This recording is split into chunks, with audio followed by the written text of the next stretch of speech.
Now, I'm not some fearless bodybuilder. I even suffer from nyctophobia, which is a long way of saying I'm a little baby bitch and am afraid of the dark. I even have a fucking nightlight. Back to the point, I'm not above fear, so when someone purchased me Alien Isolation, cashing in on my promise to play whatever is given to me, I was a bit nervous, to say an understatement, but I was looking forward to feeling the fun thrills only game horror can provide. Thrills that never came. Now, at the time of writing this, I've played the game for about 10 hours, which has been uploaded to the channel. You can check it out through the eye icon at the top right. I've finished chapter 12, according to the achievements, and still have 6 chapters left, which I plan to keep playing out of defiance, but I've played over 2/3 of the game, and in that time, I've felt a lot of emotions. Humor over the broken AI,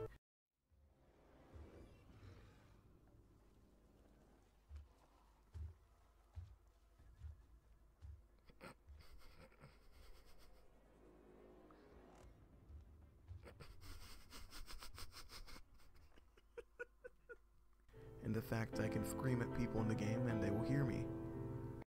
Hey! Hey! Hey!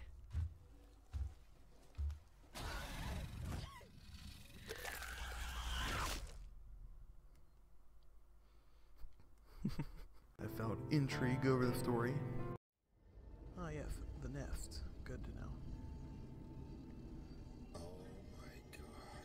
And I felt just a tiny bit of anger. Just a little bit. It's just a dead end. Aren't I the dumbass? What? Did you think you could actually get around events? That's only unlocked after your 3rd playthrough. Did you think I was going to give you the plasma torch at the beginning? That's only unlocked at your 3rd playthrough, so you can go into that room at the beginning. Bullshit. Fuck you. But I don't recall ever feeling afraid. The closest I ever really got was when something in the environment exploded. A jump scare. That's a dusty bag. Holy shit. Fuck. That's fucking weak, dude. But never have I been afraid of old Gilbert here, because there's no reason to be. With the motion detector, I almost always know when he's coming, and I know when I'm dead, at least 10 seconds in advance, due to the signs I can detect, such as Gilbert's fucking hissing or his obnoxious clomping. He's predictable, he has a fixed pattern, for most of the game, and there are other times when he doesn't, which is my main problem with this game. Now, I could overlook the fact that the game isn't scary and treat it like a survival game, but the game won't let me treat it that way, because it's just a giant fucking railroad.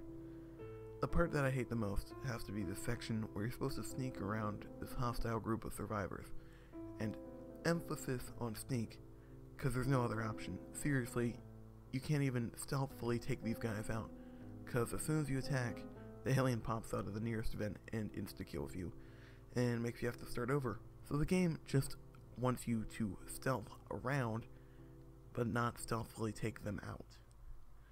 It's just a railroad, and if you try to deviate from this railroad, you get insta-killed. I wonder if I can get it to attack them by making noise.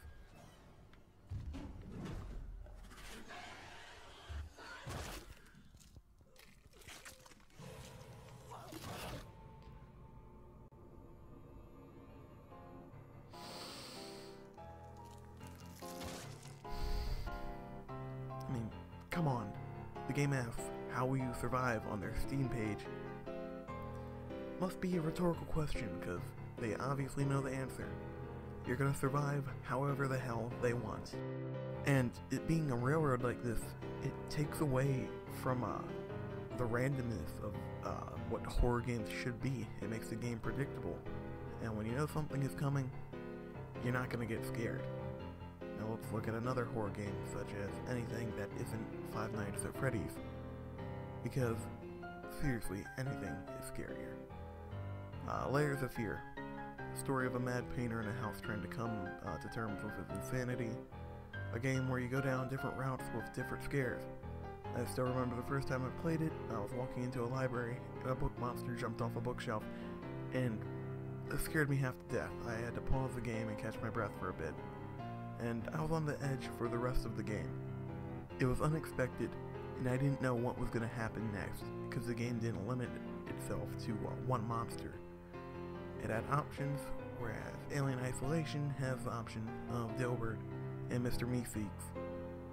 The game has limited itself and makes the chances of horror a lot harder. How could they fix this? Maybe instead of a game, they should just make another fucking movie. Might as well have shrunk the best parts into a 2-hour movie and made it amazing. Add some great special effects and real human actors.